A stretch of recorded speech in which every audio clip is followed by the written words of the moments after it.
How's it going? This is Geeky Rahul from V4AI. Today we will solve questions of BDM. ठीक है, 2024 दिसंबर के PYQs हम solve करेंगे. ठीक है, तो let's get started. Yeah. So सबसे पहला क्वेश्चन तुम्हें दिख रहा होगा. It is in the context of economic flow. What do firms?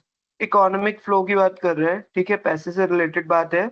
What do firms provide to household? Firms क्या देती है? कंपनी घर वालों को क्या देती है इन एक्सचेंज ऑफ लेबर? अगर मैं किसी के यहाँ काम कर रहा हूँ, ठीक है, एज एन एम्प्लॉय, तो फर्म्स क्या देती है? क्या सर्विसेज देती है फर्म्स? नहीं.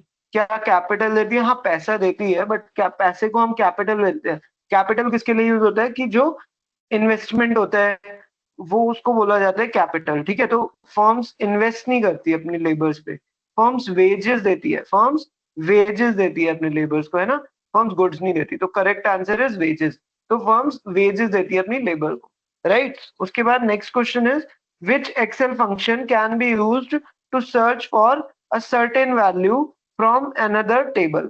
ठीक है, किसी और टेबल से आपको कुछ सेलेक्ट करना है, तो कौन सी फंक्शन यूज करते हैं और रिट्रीव करना reference value based on the original table in the data. Sum के लिए नहीं, सम में तो बस ऊपर के कुछ रोज उन सबको हम सम करते हैं. इफ वाले में कंडीशन का होता है. लाइनेस्ट मुझे याद नहीं आ रहा क्या है, but V lookup for sure करता है. तो V lookup is the right answer. ठीक है, थर्ड क्वेश्चन देखते हैं. थर्ड क्वेश्चन से which of the following is not a government source, not a government source for economic data mentioned in the segment. तो economic census government करता है capture. Periodic labour force survey, ये PLFS, ये भी government ही organise करता है ना. उसके बाद परचेजिंग मैनेजर इंडेक्स, यहाँ पे कुछ गड़बड़ लग रही है मुझे. नेशनल सैंपल सर्वे, ये भी गवर्नमेंट का ही होता है. ठीक है, गवर्नमेंट का ही सोर्स है फॉर इकोनॉमिक डेटा.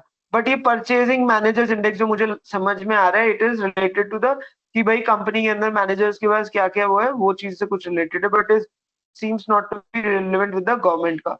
तो this is going to be the answer, क्योंकि यहाँ पे बोल रहे हैं नॉट, तो ये वाला आंसर सही हो जाएगा, है ना. This is going to be the correct answer. This will be the correct answer. ठीक है, उसके बाद what options, what implication does bimodal distribution in household transformation?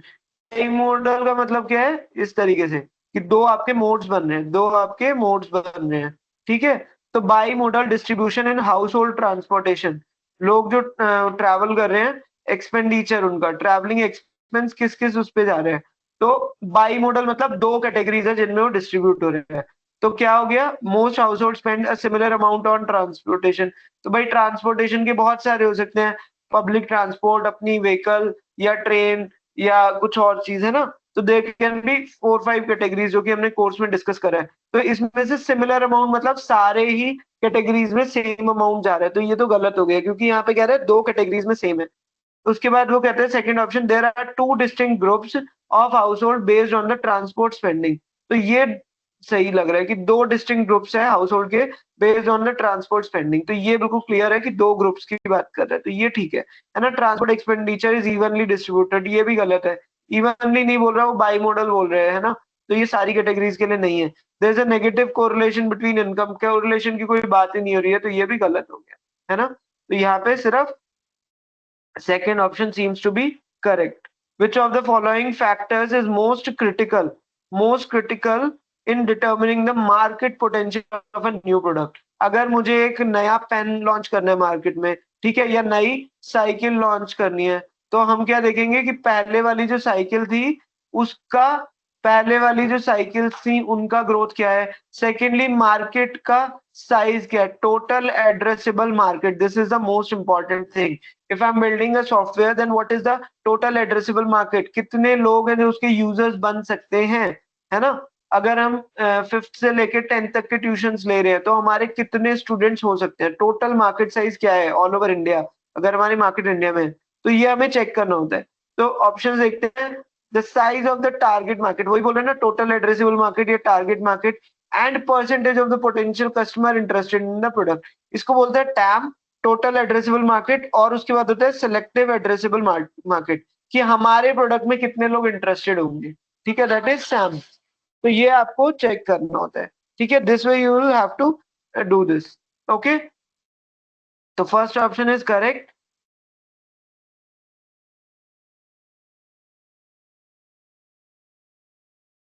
इसके बाद हमारा अगला क्वेश्चन आता है हमारा, what does days of sales and of inventory indicate. Days of sales क्या इंडिकेट करता है? डेज ऑफ सेल्स मतलब मैंने बोला कि 5 दिन है। हमने एक क्या बोलते हैं, हम एक कॉस्को की बॉल लाए, ठीक है। कॉस्को की बॉल मैंने लिस्ट करी अपने स्टोर पे, तो मैंने लेट से 50 बॉल्स लाया और वो 5 डेज में खत्म हो गई।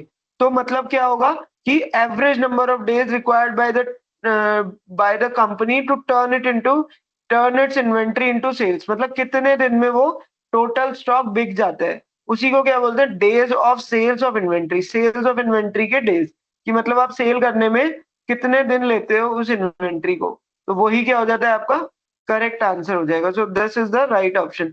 आपका दूसरा option is the number of days when inventory is zero in an year.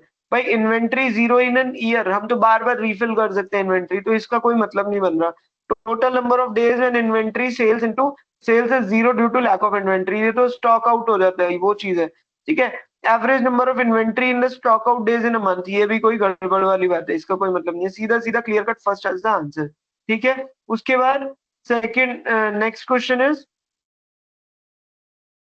which of the following scenarios can be best expressed through a bar chart। Bar chart से हम कौन सा एक्सप्रेस कर सकते हैं, ठीक है। तो बार चार्ट कैसे होता है यार, इस तरीके से कि ये कैटेगरी ए है, ये कैटेगरी बी है, ये कैटेगरी ए है, ये कैटेगरी बी है। इस तरीके से सपोज ये वाला हमारा 2021 के लिए डेटा है और ये वाला हमारा 22 के लिए डेटा है, ठीक है। तो हमारे को फर्स्ट वाला जो है ये 21 के लिए है, सॉरी ये 21 के लिए है, ठीक है। एंड ये वाला जो हमारा 22 के लिए है, इस तरीके से दिया है। तो बार चार्ट क्या करता है, कंपैरिजन में बताता है। तो first option is compare expenditure trends of students, तो कंपेयर करने की बात कर रहा है। पर एक्सपेंडिचर ट्रेंड्स, ट्रेंड्स जहां पे भी बात आ गया तो मतलब ट्रेंड क्या है, तो ट्रेंड के लिए क्या यूज होना चाहिए, लाइन ट्रेंड्स के लिए बार चार्ट तो गलत हो गया है ना, लाइन चार्ट वगैरह यूज करते हैं हम, कि ट्रेंड्स ऑब्जर्व करते हैं कि यार जैसे अगर स्टॉक मार्केट का भी आप डेटा देखोगे तो वो ट्रेंड्स देखते हैं वहां पे, या तो कैंडल चार्ट देखते हैं, लाइन चार्ट देखते हैं ना। उसके बाद आपका हो गया second option is comparing number of scooters owned, number of scooters owned, number of bikes owned, bike owners, ठीक है। तो number of scooter owners first category हो गई, और दूसरी कैटेगरी हो गई number of bike owners with number of को कार ओनर्स, इनका किससे कंपेरिजन, कार ओनर्स से। तो ये चीज आप तो क्या करो, कंपैरिजन कर रहे हो अमंग 3 कैटेगरीज, तो ये वाला ऑप्शन करेक्ट हो जाएगा। Third is showing relationship between temperature and time of the day, तो ये क्या कर रहा है, रिलेशनशिप टेम्परेचर का with time of the day, तो it is again showing a relationship. तो यहाँ पे आप क्या कर सकते हो, लाइन चार्ट वगैरह यूज कर सकते हैं, तो यहाँ पे bar chart will not be appropriate. Analysing correlation, correlation के लिए हम क्या यूज करते थे, स्कैटर प्लॉट यूज करते थे, स्कैटर प्लॉट, तो ये वाला भी गलत हो गया, सिर्फ second option is correct. Next question is which of the following is typically not performed when using a pivot table. Pivot table के केस में हम क्या नहीं कर सकते, ठीक है। फिल्टरिंग कर सकते हो, बिल्कुल कर सकते हैं। Creating new records in the original data set, create करने के लिए थोड़ा होता है कोई टेबल वेबल पिवट टेबल वगैरह, नहीं होता, तो ये गलत हो गया, ठीक है। तो यही वाला आपका नॉट परफॉर्म्ड है, तो यही वाला ऑप्शन आपका होना चाहिए। ग्रुपिंग ऑफ डेटा, हाँ ग्रुपिंग कर सकते हैं, मल्टीपल कैटेगरीज को आप ग्रुप कर सकते हो, तो ये भी करेक्ट है पॉइंट। समराइज कर सकते हैं, हाँ आप उसमें सम एवरेज मीडियन वगैरह ये सब चीजें निकाल सकते हो, तो ये भी सही है। सिर्फ ये टास्क है जो कि आप can not be perform, can not be perform, right. अगला क्वेश्चन देखते हैं। अगला बोल रहे हैं कि Swift is a new taxi aggregator platform that has been developed for new recommendation engine. Swift क्या है, एक प्लेटफॉर्म है जो कि न्यू रिकमेंडेशन इंजन है, कॉल्ड टिनसेज, क्या नाम है, टिनसेज, टिनसेज। And the way and they want to test the recommendation engine by doing A B test. तो हमने नया एक रिकमेंडेशन सिस्टम बनाया है, रिकमेंडेशन इंजन बनाया है, जो कि क्या है, टेंसेज के नाम से। उसको हमें कंपेयर करना है ओल्ड मॉडल से, तो क्या हो जाएगा, new model will be, A B testing में क्या होता है, ए और बी दो दो वो होते हैं ना, ए बी मतलब फर्स्ट वाला is test model and this is old model. तो टेस्ट मॉडल कौन सा है? टिन सेज वाला हो गया आपका, जो नया हमने लॉन्च करा है। सोचो जैसे 1mg अगर कुछ नई चीज लॉन्च कर रही है तो वो क्या करेगी, एकदम से अपनी वेबसाइट पे चेंजेस नहीं लाती, वो उसको ए बी टेस्टिंग करती है। तो ए बी टेस्टिंग में नया वाला जो होगा, ए वाले में बोलते हैं उसको टेस्ट बोलते हैं, टेस्ट, एंड इसको बोलते हैं control group, test group and control group. ठीक है, तो टेस्ट इज रैंडम रिकमेंडेशन, बिल्कुल नहीं। Test is old model recommendation, बिल्कुल नहीं। टेस्ट इज टेन से रिकमेंडेशन, हाँ जी। Test will be the new recommendation जो कि हमारे मॉडल से आ रही है, तो टेस्ट विल बी टेन से recommendation. Fourth is test is old model recommendation, तो ये गलत है। Control will be old model recommendation, तो third option seems to be absolutely correct. What is the primary usages of A B testing? अभी हमने discuss करा, compare करने का two or more version of the product to identify the best performance. Test of the scalability नहीं, measure hardware इतना नहीं, सिर्फ comparison के लिए कि हमारा जो नया मॉडल है और ओल्ड मॉडल है उसमें कौन सा बेटर परफॉर्म कर रहा है, क्या फर्स्ट वाला या पुराना वाला ही। ठीक है। How do online payment companies make money? भाई कैसे पैसा बनाती है? पैसा ब्याज पे देके, लोन पे देके, है ना। तो इंटरेस्ट आता है from the loan and the credit. उसके बाद हर ट्रांजेक्शन पे जैसे अपना वीजा वगैरह 1.2%, 2.25% कुछ ट्रांजेक्शन चार्ज करती है, एमएक्स वगैरह, है ना। तो that is the transaction fee as well. तो ट्रांजेक्शन फी से भी आते हैं और इंटरेस्ट से भी आते हैं, बट ये तो दो ऑप्शन हो गए। लास्ट ये वाला ऑप्शन देखो, both interest from the loans and the transaction fee. So this is going to be the correct answer. ठीक है। Next question. A form created by the HR that outlines the budgetary details. HR ने बताया कि भाई हमारा budget है इतना, ठीक है, स्किल्स ये चाहिए, कैपेबिलिटीज ये चाहिए, रिक्वायर्ड, तो इसको क्या बोलते हैं हम? ये हमारी क्या हो गई, रिक्वायरमेंट्स हो गई। तो क्या इंडेंट होगा, पता नहीं, देखेंगे अभी। जॉब डिस्क्रिप्शन में तो सिर्फ स्किल्स चाहिए होते हैं, स्किल्स की रिक्वायरमेंट एंड कैपेबिलिटीज होती है, बट बजट की बात एचआर नहीं करता कि मेरा बजट ये है। जॉब डिस्क्रिप्शन में कभी भी बजट मेंशन नहीं होता, तो ये गलत हो जाएगा। एम्प्लॉय रेफरल में भी स्किल्स वगैरह आप मैसेज कर सकते हो, but referral is some sort of form जिसके अंदर आप डिटेल्स देते हो, तो वहां पे भी ये सब चीजें नहीं होती। Appraisal is specifically related to an employ, तो इसमें भी ऐसे कुछ सारी चीजें नहीं आनी चाहिए। बट ये इंडेंट वाला जो है ना, यही लग रहा है मुझे, तो this is going to be correct. क्यों करेक्ट है? इसको बोलते हैं हम, इसको बोलते हैं रिसोर्स इंडेंट। ठीक है, रिसोर्स इंडेंट मतलब आपको क्या बंदा चाहिए, रिसोर्स मतलब कौन सा बंदा चाहिए हमें, कौन सा बंदा चाहिए मार्केट से, उसके लिए या एम्प्लॉय इंडेंट बोलना कि नया एम्प्लॉय जो चाहिए हमें या नया रिसोर्स चाहिए, उसके लिए क्या क्या रिक्वायरमेंट है। जैसे आप मेडिसिन देने जाते हो किसी डिस्पेंसरी में, तो वहां पे वो चीजें नहीं होती, तो वो क्या करते हैं, वो लोग इंडेंट करते हैं, वो दूसरी जगह से मंगाते हैं, ऑर्डर करते हैं, है ना।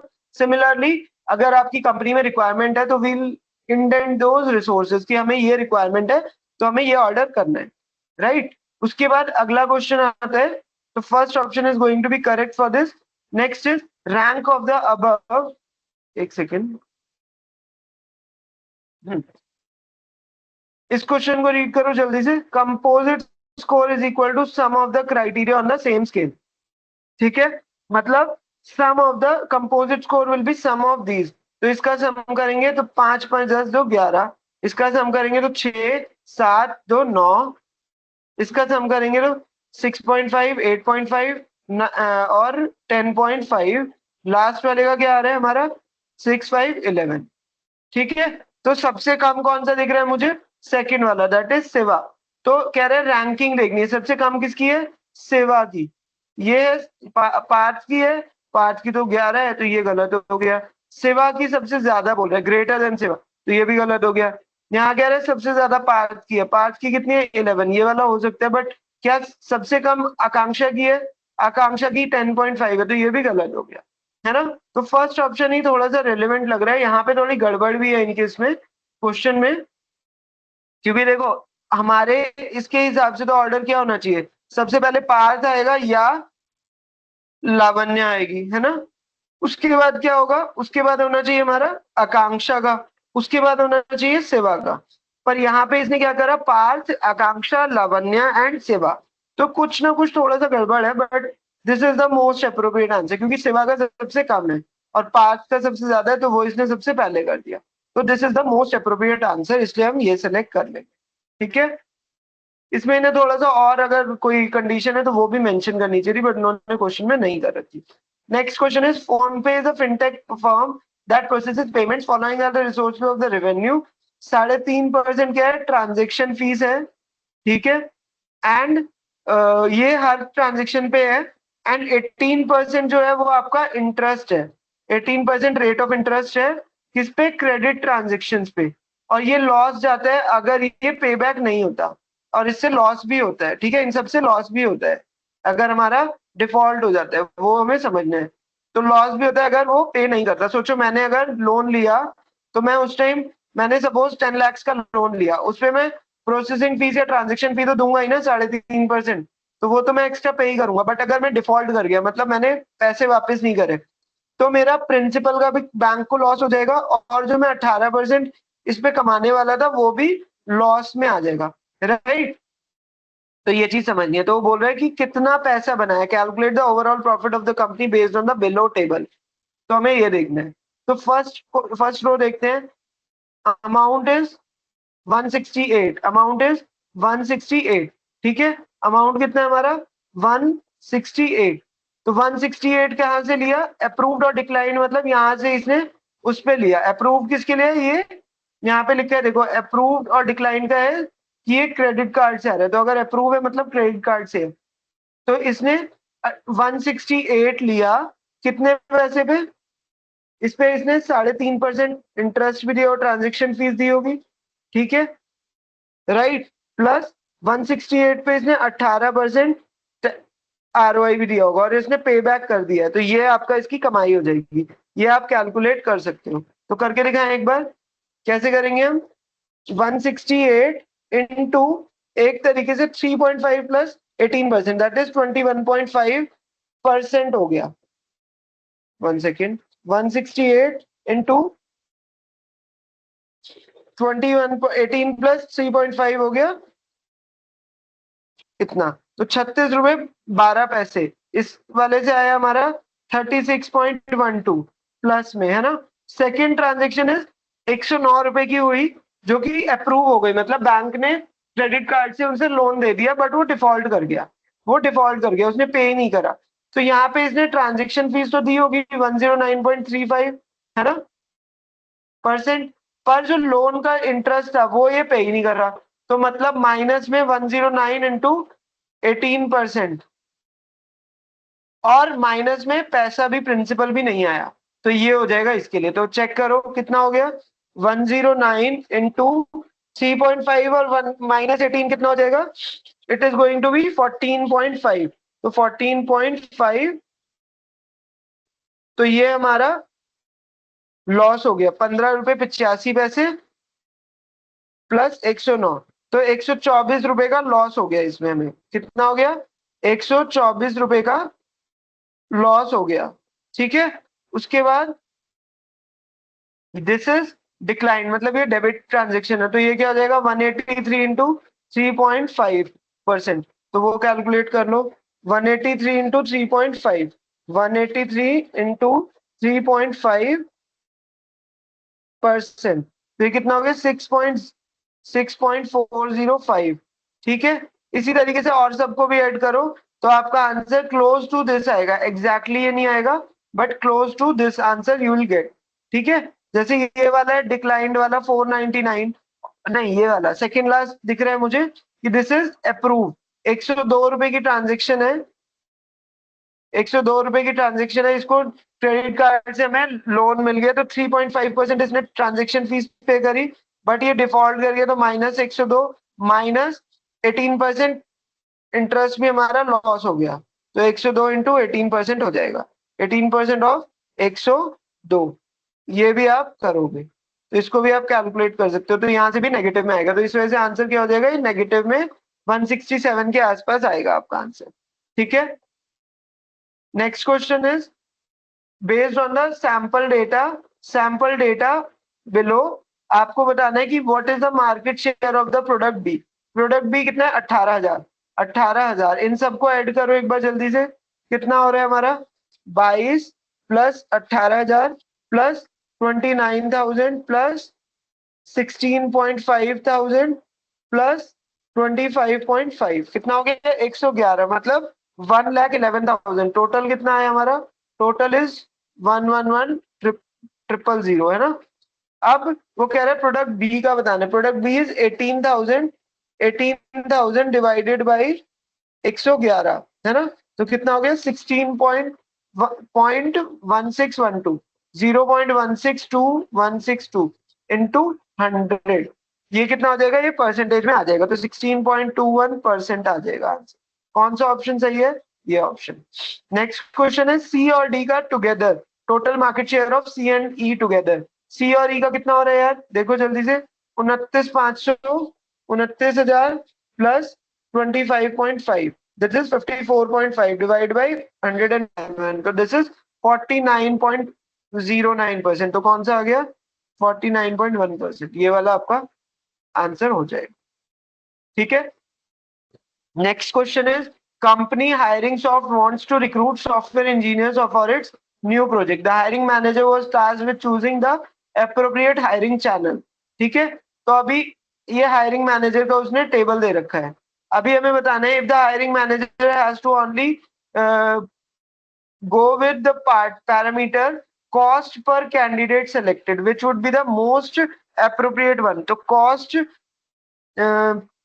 per candidate selected देखो एक बार, this is application received, this is application shortlisted, this is number of candidates appeared, number of candidates selected, cost of advertisement of 14 days for 14 days। तो कह रहा है कॉस्ट पर कैंडिडेट सेलेक्टेड, तो यहाँ पे कितने हैं 1,20,000 दे रहे हैं, 1.2 लाख दे रहे हैं फॉर 12 एम्प्लॉइज 12 सेलेक्टेड एम्प्लॉइज। तो कितना हो गया ये 10 के यहाँ पे खर्च हो रहा है हर एम्प्लॉय के लिए। यहाँ पे 5,000 फॉर 2 एम्प्लॉइज दैट इज 2.5 के खर्च कर रहा है हर एम्प्लॉय के लिए पर एम्प्लॉय। यहाँ पे 20,000 फॉर 4 मतलब 5 के पर एम्प्लॉय खर्च हो रहा है। यहाँ पे 1 lakh for 6 that is 1 lakh divided by 6 क्या होगा, 1 lakh divided by 6 will be equal to 16 6 96 that is कितना हो जाएगा 16 6 हाँ 16,000 के आसपास आ जाएगा शायद, है ना। तो 16 के प्लस आ जाएगा यहाँ पे। इधर क्या कह रहा है 50,000 यूज हो रहा है तो 50,000 पर एम्प्लॉय खर्च हो रहा है। ठीक है। तो कौन सा सबसे बेस्ट है, विच is the best most appropriate बोल रहे हैं ना, मोस्ट अप्रोप्रिएट। तो मोस्ट अप्रोप्रिएट कौन सा दिख रहा है 2,500 वाला, 2,500 वाला कौन सा है डायरेक्ट कंपनी वेबसाइट। तो ये ऑप्शन आपका करेक्ट हो जाएगा। नेक्स्ट क्वेश्चन से which is the worst channel, जो सबसे बकवास चैनल रहा for the success rate, selection success rate. और सिलेक्शन सक्सेस रेट क्या है, number of candidate selected to the number of candidate shortlisted, number of candidate selected with number of candidate shortlisted. ये दोनों parameters को हमें major करना है, कौन से, ये वाला एंड इस वाले का। तो इनका रेशियो चेक करो फटाफट, चेक करते हैं। पहले वाले को इरेज कर देता हूँ जिससे जगह मिल जाए मुझे यहाँ पे। तो फर्स्ट वाले का क्या हो जाएगा बताओ, फर्स्ट वाले का क्या हो जाएगा 12 में 12 डिवाइड बाई 32। सेकेंड वाले का it is 2 divided by 12, 2 divided by 12 that is 1/6 right. This is 4 divided by 36 that is 1/9। क्योंकि यहाँ पे क्या होना number of candidate selected divided by number of application shortlisted. ठीक है 6 divided by 90 this is 6 divided by 90। तो कितना हो जाएगा ये 3 2 6 या 6 1 हाँ तो 6 1 6 6 15 90 है ना। तो 1/15 आ गया। This is 1 divided by 10, 1 divided by 10। तो कौन से में सबसे ज्यादा डिनोमिनेटर दिख रहा है, दिस इज 6/16 3/8 दिस इज 3/8 है ना।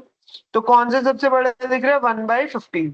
तो this is going to be the सबसे ज्यादा महंगा फंडा। हायरिंग पोर्टल सबसे ज्यादा वर्स्ट सिलेक्शन सक्सेस रेट है। ठीक है तो आपका हायरिंग प्लेटफॉर्म वाला बोल सकते हो आप। ठीक है नेक्स्ट क्वेश्चन देख लेते हैं। कह रहा है total revenue of the firm. So total revenue of the firm क्या होगा, प्राइस और monthly first sale, month 1 sales, month 2 sale, month 3 sales, इन तीनों को ऐड करो और इन सबसे मल्टीप्लाई कर दो। तो आपका क्या आ जाएगा टोटल फर्म का सेल्स आ जाएगा। तो ये तो इजी है, ये कर लोगे आसानी से है ना, ये आप कर लोगे। नेक्स्ट क्वेश्चन देखते हैं what is the ratio of the विजेट sales to that of gadget sales. तो विजेट कौन से हमारे विजेट ये दोनों हैं और एक ये भी है। गैजेट्स कौन कौन से हमारे, ये दोनों और एक ये। तो इन दोनों इन तीनों की सेल्स निकालो आप, इन तीनों की सेल्स निकालो विजेट्स की, और उसको डिवाइड कर देना है। सेल्स की कैसे निकालेंगे, 140 प्लस 160 प्लस 150 इंटू 22। इन तीनों की सेल्स डिवाइडेड बाई विजेट sale complete divided by gadgets sale. तो ये तीनों गैजेट्स हो गए अपने, these three will be the gadgets, ये वाला एंड ये वाला।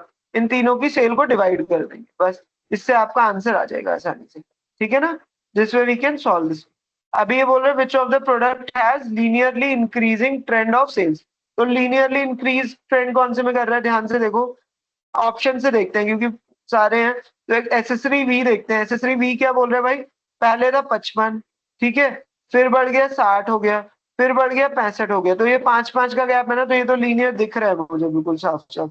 This seems to be correct, but और ऑप्शन भी देख लेते हैं एक बार। विजेट जी, जी देखो एक बार, जी क्या है, जी से 140, फिर 160, फिर 150। पहले हुआ 140, फिर 160, फिर 150। तो ये तो गड़बड़ हो रहा है, ऊपर नीचे जा रहा है, इंक्रीज नहीं हो रहा है एक तरीके से, या तो ऊपर जा रहा है फिर नीचे जा रहा है, तो ये गलत हो गया। उसके बाद नेक्स्ट ऑप्शन है एसेसरी यू एंड गैजेट के। एसेसरी यू क्या बोल रहे हैं भाई, 50 60 55, 50 60 और फिर 55। तो ये भी गड़बड़ है, कोई ऐसा ऑर्डर नहीं दिख रहा, ये भी गलत हो गया, नॉन लीनियर सा दिख रहा है मुझे, है ना।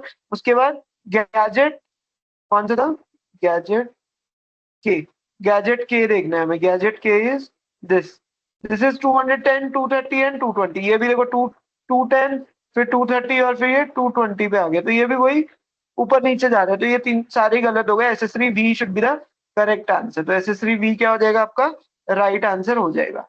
नेक्स्ट क्वेश्चन देखते हैं, ये लास्ट क्वेश्चन है, this is really good question, ये कई बार रिपीट होता है इस टाइप का। जो इस क्वेश्चन में क्या बोल रहे हैं, प्लान्ड प्रोडक्शन टाइम था हमारा 8 घंटे, लॉस टाइम कितना होगा वो हमें निकालना है। तो हम सबसे पहले ना फॉर्मूलाज लिख लेंगे, ठीक है, फॉर्मूलाज लिख लेते हैं, उनसे हमारा सीधा क्वेश्चन हो जाएगा। तो क्वेश्चन एक बार रीड कर लो, उसके बाद करते हैं।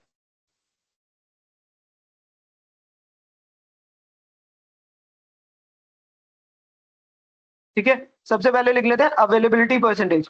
तो अवेलेबिलिटी जो होता है, अवेलेबिलिटी, इसके लिए क्या होता है, इसका फॉर्मूला होता है हमारा operating time, operating time divided by planned production time. ठीक है, प्लान्ड प्रोडक्शन टाइम ये होता है। उसके बाद हमारा आता है नेक्स्ट इज, तो अगर अवेलेबिलिटी की बात करें तो अवेलेबिलिटी इज यहाँ पे 87.5%। ठीक है, 87.5%, correct, which is nothing but 0 point, अगर इसको परसेंटेज को नंबर्स में लिखेंगे तो क्या हो जाएगा ये 0.875। ठीक है, ऑपरेटिंग टाइम क्या होगा कि कितने टाइम ऑपरेट हुआ। तो प्लांट प्रोडक्शन टाइम था 8 घंटे, और कितना टाइम वेस्ट हुआ वो हो जाएगा इतना, minus x1 divided by plant production time that is 8। तो क्या हो जाएगा 8 माइनस x1, ये डिवाइडेड बाय 8 है ना, तो क्रॉस मल्टीप्लाई हो सकते हैं, यहाँ से क्रॉस मल्टीप्लाई हो जाएगा, ये इधर जाके मल्टीप्लाई हो जाएगा। तो क्या आंसर आएगा, 8 minus X will be equal to 0.875 into 8। तो आप इसको मल्टीप्लाई करोगे तो क्या आ जाएगा आपका, द आंसर विल बी 7। इसको आप मल्टीप्लाई करेंगे तो 7 आ जाएगा। So 8 minus X will be equal to 7, 8 minus x1 will be equal to 7। तो x1 कितना आ जाएगा हमारा, 1 आ जाएगा। तो this value should be 1 only, this value should be 1। ठीक है, ठीक है जी, ध्यान से देखो एक बार, अगला करते हैं। तो ये हमें अवेलेबिलिटी का समझ आ गया। नेक्स्ट क्वेश्चन इज, नेक्स्ट हमें क्या चीज दी हुई है, परफॉर्मेंस। परफॉर्मेंस, तो परफॉर्मेंस का क्या होता है हमारे, परफॉर्मेंस क्या होता है कि actual output divided by, actual output divide by expected output. कि भाई मैंने कितना सोचा था, कि मैंने सोचे थे 100 प्रोडक्ट्स बन जाएंगे अगले एक दिन में, आज की आज में, बट बने कितने 80। तो हम क्या बोलेंगे 80% परफॉर्मेंस रही, है ना। तो ये बोल रहे हैं performance is equal to, performance is equal to क्या होता है, actual output versus divided by expected output, expected output. ठीक है, एक्सपेक्टेड आउटपुट। तो भाई actual output, actual machine speed कितनी है हमारी, x2 है। तो एक्चुअल आउटपुट कितना हो जाएगा हमारा, x2 यूनिट्स बना रहा है हर घंटे में। तो हमने ऑपरेट कितनी देर किया था, 7 आवर्स सिर्फ। तो 7 आवर्स इंटू x2 प्रोडक्ट्स बनाएगा, 7 आवर्स इंटू x2 प्रोडक्ट्स बनेंगे हमारे, 7 आवर्स इंटू x2 प्रोडक्ट्स बनेंगे। और एक्सपेक्टेड आउटपुट कितने थे हमारे, 8 इंटू, और डिजाइन मशीन की एक्चुअल स्पीड कितनी है, एक्चुअल स्पीड इज 200, 200 है, 200 यूनिट्स। तो एक्सपेक्ट कितना करा था हमने, 200 इंटू 7, है ना, क्योंकि 7 घंटे चली है तो 200 यूनिट्स के हिसाब से मैं सोच रहा था। तो 7 से 7 कट गया, एंड दिस इज 0.9, 90% है ना, तो 0.9 is equal to x2 divided by 200। तो x2 कितना आ जाएगा आपका, x2 कितना आ जाएगा हमारा, x2 will be equal to 9 to the 18, that is 180। x2 will be equal to 180, 180 will be the answer. तो इस तरीके से ये भी हमने सॉल्व कर दिया। अब ये OEE क्या होता है यार, व्हाट इज OEE? OEE होता है हमारा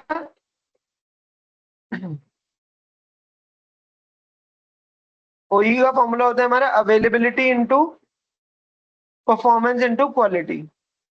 OEE is nothing but availability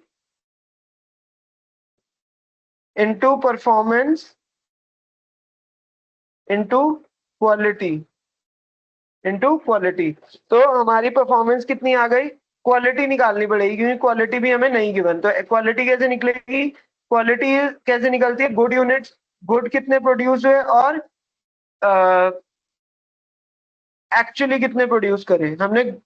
quality कैसे निकलेगी कि भाई सही प्रोडक्ट्स कितने यूज करे, goods divided by actual production, actual.